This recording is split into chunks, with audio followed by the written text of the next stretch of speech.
السلام علیکم۔ پروگرام آئینہ کے ساتھ طاہر احمد بھٹی آپ کی خدمت میں حاضر ہے۔ کل والے پروگرام میں بعض احباب نے توجہ دلائی اور ان کا بہت بہت شکریہ۔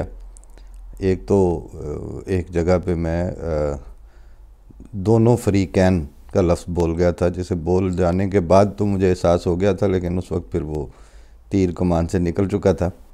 لیکن بہرحال وہی، جیسے میں پہلے بھی عرض کرتا ہوں کہ مجھے اللہ تعالیٰ نے اس طرح کے سنجیدہ اور مخلص اور درد دل رکھنے والے سامعین سے نوازا ہوا ہے کہ جو اتنی احتیاط اور اتنی باریکی سے سماعت فرماتے ہیں، اور پھر جہاں وہ سمجھتے ہیں کہ کوئی چیز اس کے درستی سے الٹ جا رہی ہے تو وہاں پہ پھر وہ بتا بھی دیتے ہیں۔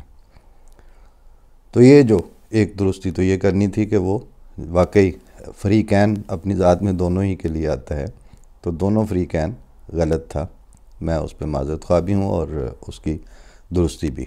دوسرا، میں اس روانی میں جو بول گیا تھا کہ آغا شورش کے حوالے سے ربا سے طلبیب، تو وہ کتابچہ ایک اور صاحب تھے بنوری صاحب، جن کا لکھا ہوا تھا، ان کی بھی وہ آ گئی تھی ایک دوست کی طرف سے اس کتاب کا ایک پیج تصویر بنا کے، تو دونوں کا شکریہ۔ اور اس طرح کی، چونکہ وہ سارا جو سلسلہ ہوتا ہے وہ چل رہا ہوتا ہے حافظے کی بنیاد پر، تو جب حافظے کی بنیاد پر چل رہا ہے تو اس میں مسائل بھی آئیں گے کہیں نہ کہیں۔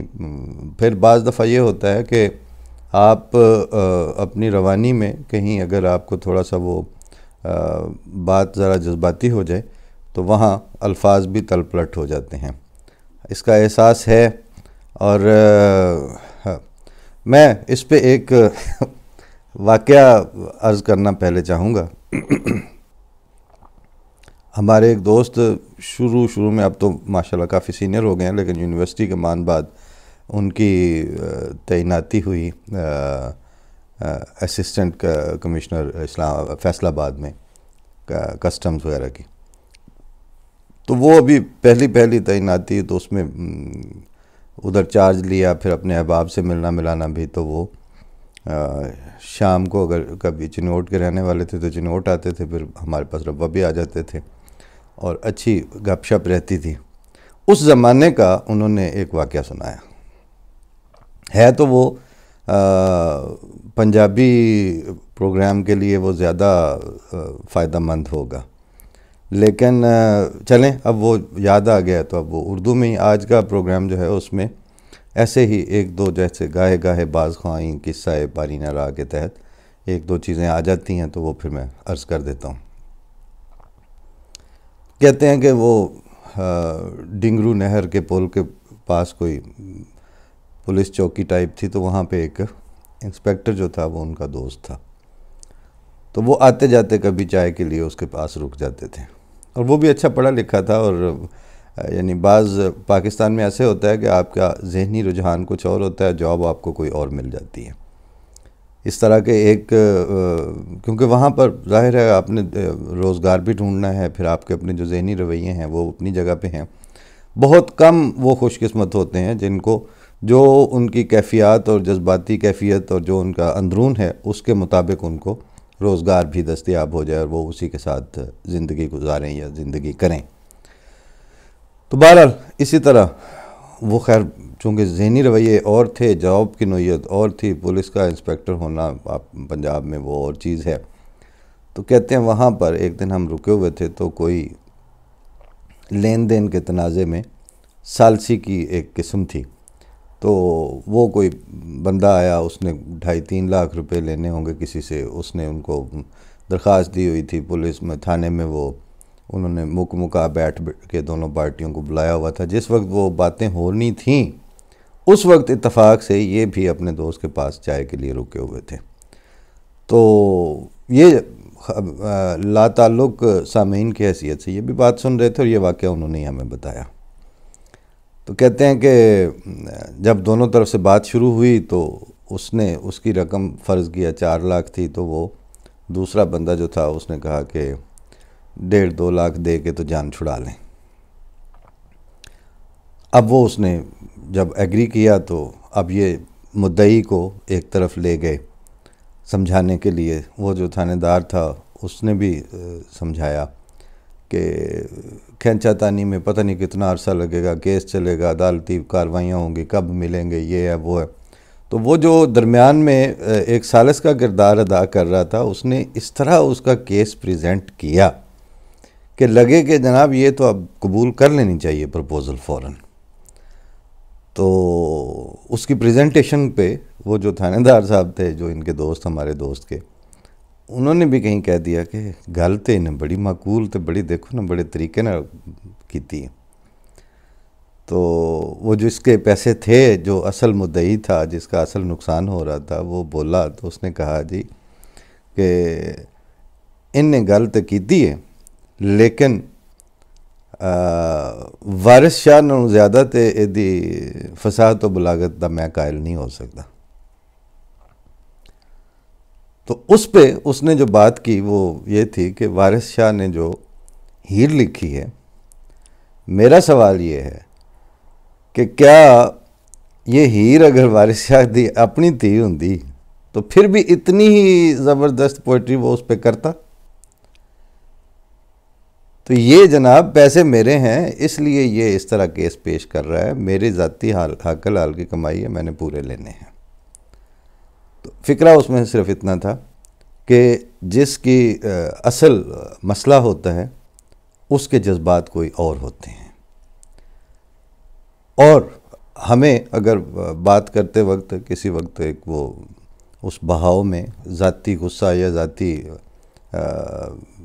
جذباتیت ہائی لائٹ یا سپر امپوز کر جاتی ہے, تو اس کی وجہ یہی ہے کہ ہمارے ساتھ واقعہ گزر رہا ہوتا ہے, ہم اس کو خود فیل کر رہے ہوتے ہیں, ہمارے حقوق ہوتے ہیں, وہ ہم پہ بیت رہی ہوتی ہے.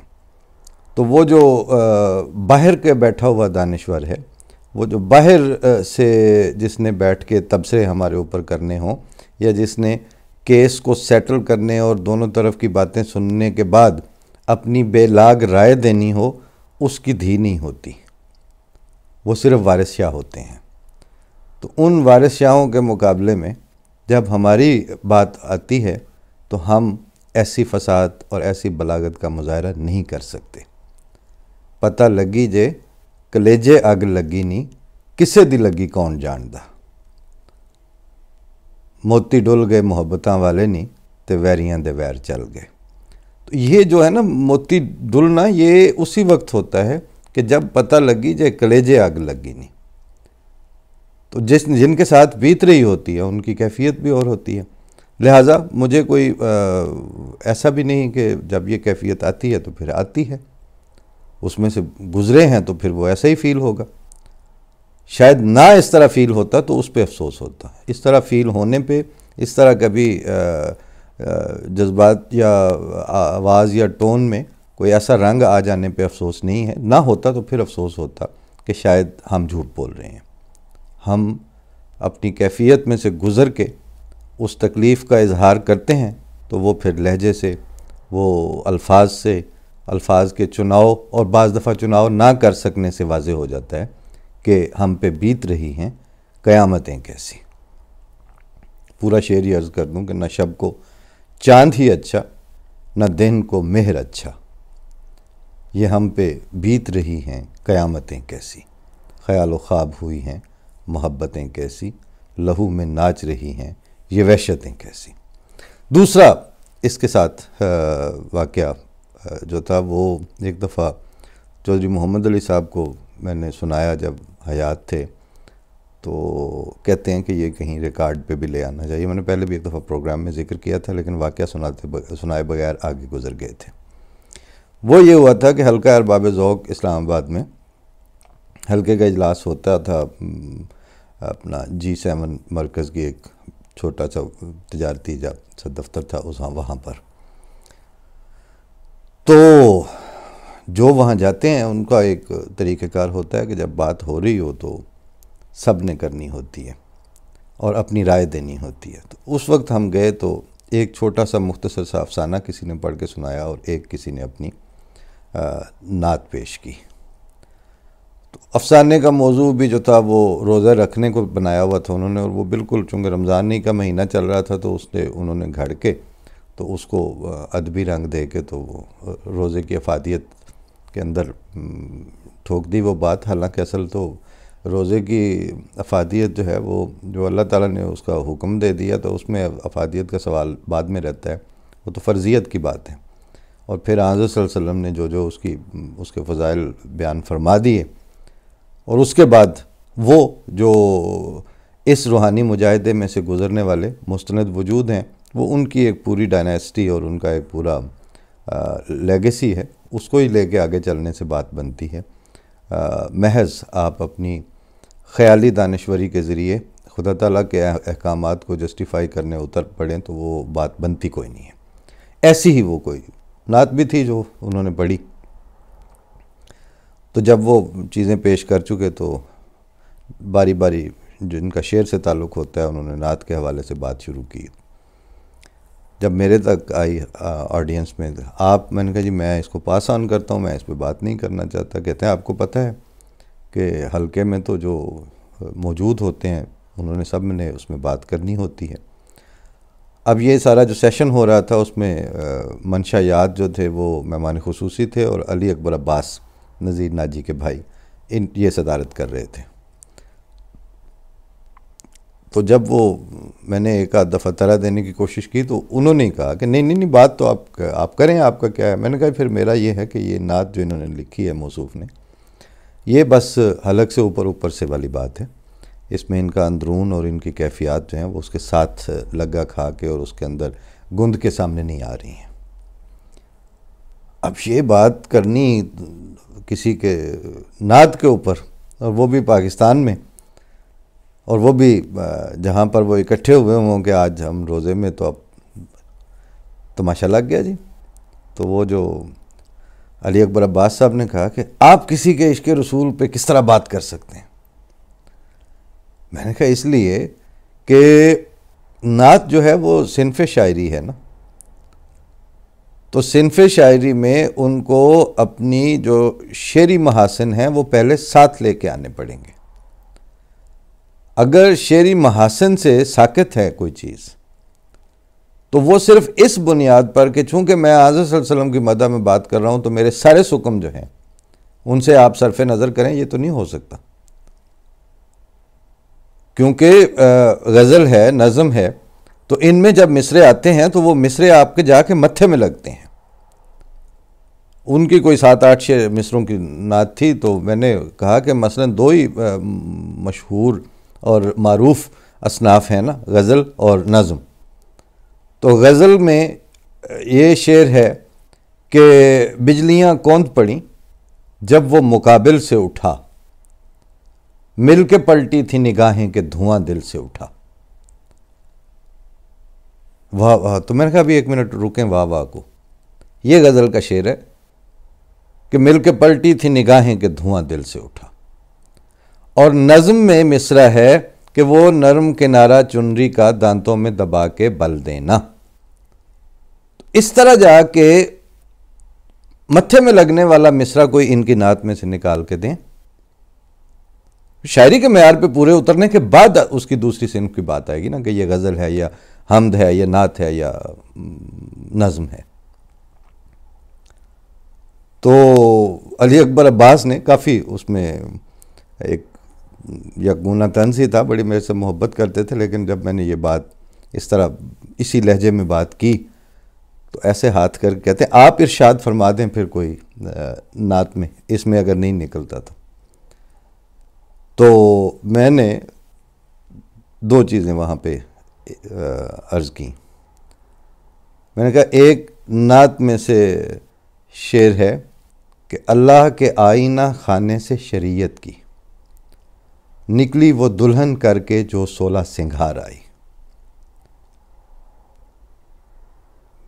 یقیناً پہلی دفعہ انہوں نے یہ ڈکشن سنا تھا، شریعت اور اللہ کا آئینہ خانہ اور یہ الفاظ. اور پھر اے چشم خزاں دیدہ کھل کھل کے سما بدلا، اے فطرت خوابیدہ اٹھ اٹھ کے بہار آئی. تو کہتے ہیں کہ یہ کس کے ہیں یہ؟ میں نے کہا یہ ایک ایسے شخص کے ہیں جو رسول اللہ صلی اللہ علیہ وسلم کے ساتھ مخلص ہے. آپ کے اردو کے شعراء زیادہ تر لڑکی کے ساتھ مخلص ہوتے ہیں، اس لیے اچھی اور مضبوط نظم اور غزل کہتے ہیں. اور آج صلی اللہ علیہ وسلم کے ساتھ ان کا تعلق اس طرح سے قلبی اور گہرا اور اخلاص پر مبنی نہیں ہوتا، اس لیے نعت میں جا کے ان کو وہ خوبصورت ڈکشن نصیب ہی نہیں ہوتا، ڈھونڈتے پھرتے ہیں اور ملتا نہیں ہے. اور وہاں ان سے پھر ایسی ایسی چیزیں سرزد ہوتی ہیں کہ انسان اس نعتیہ لٹریچر کو پڑھ کے حیران رہ جاتا ہے کہ اب یہ بات انہوں نے کر تو دی ہے، اب بندہ کیا کہے. تو بتایا پھر ان کو کہ یہ حضرت مرزا طاہر احمد صاحب کی نعت ہے. اور اس کے بعد تو خیر پھر ماحول قابل برداشت تھا، تو ان کو اور بھی ان کی چیزیں سنائیں، جس میں وہ بھی تھا کہ روتے روتے سینے پر سر رکھ کر سو گئی ان کی یاد، کون پیا تھا کون پریمی بھید نہ پایا ساری رات، خوب سجی یادوں کی محفل مہمانوں نے تاپے ہاتھ، ہم نے اپنا کوئلہ کوئلہ دل دہکایا ساری رات. یہ آج دو واقعات اس لیے پیش کرنے کی ضرورت پیش آئی کہ ہم اس پروگرام میں یا ویسے بھی اس کے علاوہ جب بھی اور جہاں جہاں بھی بات کرتے ہیں تو اس میں ہم کوئی اکاؤنٹ سیٹل نہیں کر رہے ہوتے. یہ اس وقت اور اس عہد اور اس دور کی ضرورت اور اس دور میں خدا تعالیٰ کا فیصلہ ہے کہ اگر حضرت مرزا صاحب خدا تعالیٰ کی طرف سے ہیں، جو کہ ہمارے عقیدے کی روح سے ہی بالیقین خدا تعالیٰ کی طرف سے ہیں، تو اللہ تعالیٰ کے فرستادے جب بھی دنیا میں آتے ہیں وہ اپنے پیروکاروں کے ذریعے موجود ڈسپلن آف سٹڈیز کو بہترین سطح پر بڑھوتری دے کے اور بڑھاوا دے کے اور اس کو جلا بخش کے پھر رخصت ہوتے ہیں. اور جس طرح حضرت بانی جماعت احمدیہ نے یہ فرمایا ہے کہ جب آسمان سے بارش ہوتی ہے تو الہام کی صورت میں وہ کسی ایک شخص کے دل پہ ہو رہی ہوتی ہے، لیکن جس طرح تم دیکھتے ہو کہ اگر جو زمینی کنوؤں کے پانی کی واٹر ٹیبل ہے وہ بھی آسمانی بارش اور آسمانی پانی کے محتاج ہے. اگر لمبے عرصے تک آسمان سے بارش نہ ہو تو زمینی کنوؤں کا پانی نیچے چلا جاتا ہے، خشک ہو جاتا ہے. اور اگر زمینی کنوؤں میں پانی کی سطح بلند ہونے لگے تو اس کی وجہ یہ نہیں ہے کہ ان کنوؤں کے اندر بارش ہوئی ہوگی. جب خدا تعالیٰ کی طرف سے روحانی طور پر الہام الہی کا، اللہ تعالیٰ کے فضلوں کا کسی دل پر برستا ہے تو جگہ جگہ جو زمینی واٹر ٹیبل ہے وہ اس میں بلندی آ جاتی ہے. یہ میں مفہوم بتا رہا ہوں ان کی تحریر کا. تو اس زمانے میں اگر کلیئرٹی کے ساتھ چیزوں کو چمٹی سے پکڑ کر واضح کر کے دکھانے کی استطاعت دینی تھی اللہ تعالیٰ نے، تو وہ ان میں بدرجہ اتم ہونی تھی جن کو اللہ تعالیٰ کے بھیجے ہوئے کو قبول کرنے کی سعادت مل گئی ہو. اور یہ واقعہ اس زمانے میں نہیں ہو رہا، جب سے دنیا بنی ہے اور جب سے اللہ تعالیٰ نے اپنے فرستادے مبعوث کرنے شروع کیے ہیں تب سے لے کے یہی ہوتا آ رہا ہے. تو لن تجد لسنت اللہ تبدیلا، اللہ تعالیٰ کی سنت میں تو کوئی تبدیلی نہیں آنی تھی. اس وجہ سے اس زمانے میں اس وقت جو پیش آمدہ باتیں ہیں، آئے کچھ ابر کچھ شراب آئے، اس کے بعد آئے جو عذاب آئے. ہمارے اوپر ابر و شراب کی جو بارشیں ہوتی رہتی ہیں وہ تو ہوتی ہی رہتی ہیں، اور عذاب اور ثواب کے سلسلے بھی ساتھ ساتھ جاری ہیں، لیکن ان کے نتائج اور اس کے نتیجے میں جو رویدگی ہے وہ پہلوں سے مختلف نہیں ہو سکتی. آج بھی وہی ہونا تھا. اس وجہ سے وہاں اگر جگہ جگہ سے آپ کو مختلف ٹاک شوز میں مختلف جگہوں پہ لوگ بات کرتے تو دکھائی دے رہے ہیں، لوگ آپ بات سنتے بھی ہیں، لیکن جس طرح میں نے پیچھے پیش کی ہیں 2-4 مثالیں کہ وہ کوئی جو ہے وہ خلافت کا نام سن کے تو اب وہ خلافت کے پیچھے پڑے ہوئے ہیں کہ ہمیں خلافت چاہیے، لیکن ان کو اس کے فارمیٹ کا نہیں پتہ، ان کو اس کا یہ نہیں علم کہ یہ قائم کیسے ہوتی ہے۔ اور پھر وہ قرآن کریم جو اپنے جو گھروں میں رکھا ہوا ہے اس کو مستند قرار دیتے ہیں۔ جو احمدی گھروں میں قرآن کریم موجود ہوتا ہے وہ لفظاً وہی ہونے کے باوجود ان کے نزدیک مستند ہی نہیں ہوتا، وہ اس کو محرف مبدل اور پتہ نہیں کیا کیا نام رکھتے پھرتے ہیں اور جھوٹ بولتے پھر رہے ہیں۔ لیکن اس قرآن کریم کو اس طرح سے پڑھ کے اس میں سے وہ مفاہیم سامنے لے کے آنا، یا اسی بات پہ غور کر لینا کہ آیت استخلاف ہے جو خلافت کی ماں ہے۔ اگر آیت استخلاف سے سند موجود نہیں ہے تو خلافت کا مطلب ہی کیا ہے دنیا میں؟ تو اس وقت ان کی وہ پھر ایک ایک آیت نہیں، ایک ایک لفظ جو ہے وہ موتی اور نگینے کی طرح وہاں جڑا ہوا دکھائی دیتا ہے، اور وہ جس وقت آپ کے ساتھ واقعات ہو رہے ہوتے ہیں تو وہ پتہ چلتا ہے کہ اچھا وہ یہ بات تھی۔ وَلَا يُمَكِّنَنَّ جو ہے وہ ہم وَلَا يُمَكِّنَنَّ کو چلتا پھرتا ہوا دیکھتے ہیں۔ ہمارے لیے لَا يَسْتَخْلِفَنَّهُمْ جو ہے وہ ایک ٹچیبل ریالٹی ہے۔ تم نے آگ کو جلتے دیکھا، ہم نے آگ میں جل کر دیکھا۔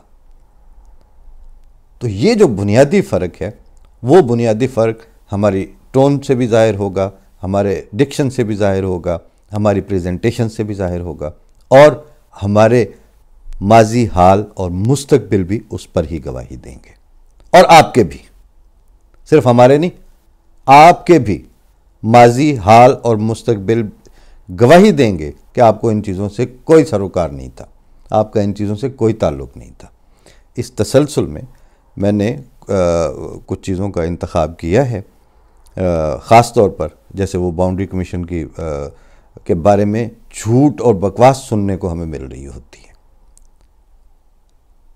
اور اس عہد کے اور اس کے بعد کے لوگ اپنی سچائی اور اپنی دیانتداری میں چوہی ظفر اللہ خان صاحب کے ساتھ ایک ٹیبل پہ ڈسکس ہونے کے قابل بھی نہیں تھے، لیکن چوہی صاحب نے جب بھی ان کا ذکر کیا ہے ایک رکھ رکھاؤ کے ساتھ، ان کے عزت نفس اور ان کے ڈیکورم کا خیال کرتے ہوئے، اور مقدور بھر ان کو مارجن دے جاتے ہیں چوہی صاحب بات کرتے ہوئے، لیکن یہ جو مغلظات بکنے والے ہیں بعد میں چوہی صاحب پر، کس لیے چوہی ظفر اللہ خان صاحب پر؟ چوہی صاحب احمدی تھے۔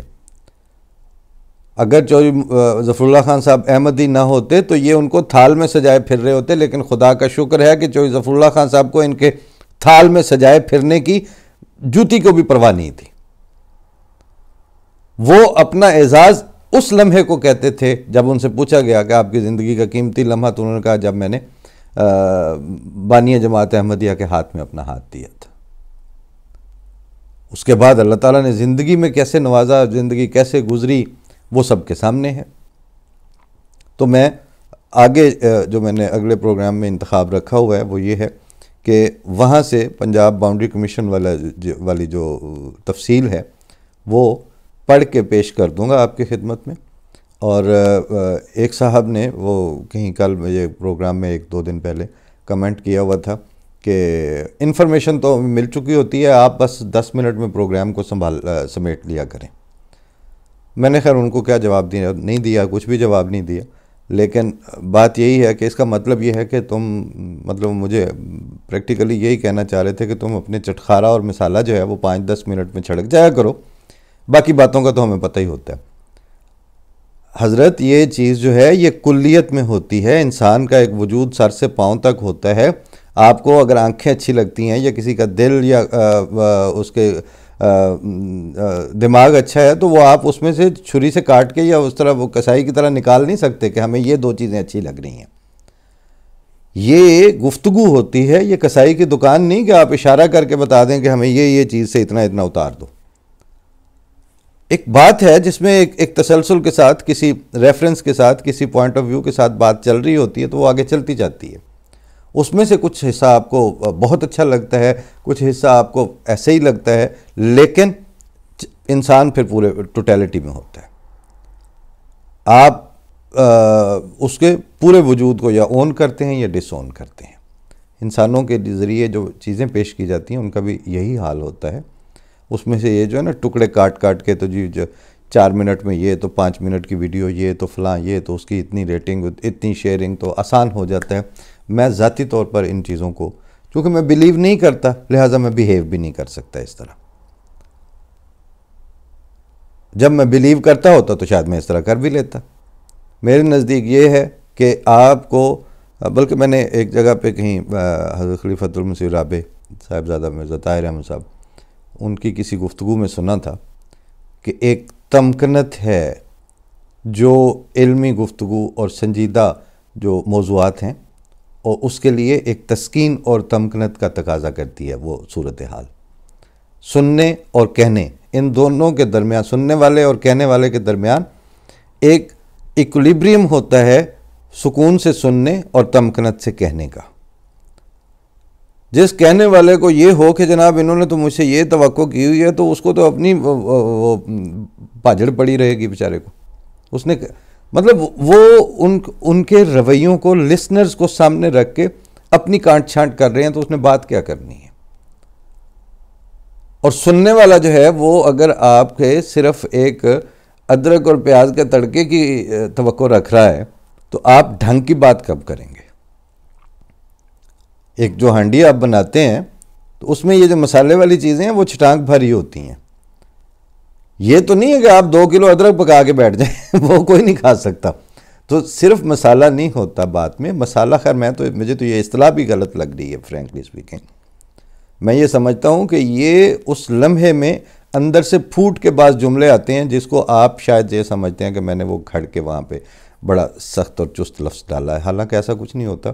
وہ جو شروع میں نے کہا نا کہ پتہ لگی جے کلیجے اگ لگی نہیں کسے دی لگی کون جانتا. تو جب آپ کے اندر لگتی ہے اور آپ کو تکلیف اس طرح سے فیل ہوتی ہے کہ یہ ہم پہ بیت رہی ہیں قیامتیں کیسی, تو کہیں کہیں آپ کے وہ لہجے سے چھلکتی ہے بات, لیکن چیزیں پھر بھی آپ کو کلیت میں لے کے چلنی پڑتی ہیں.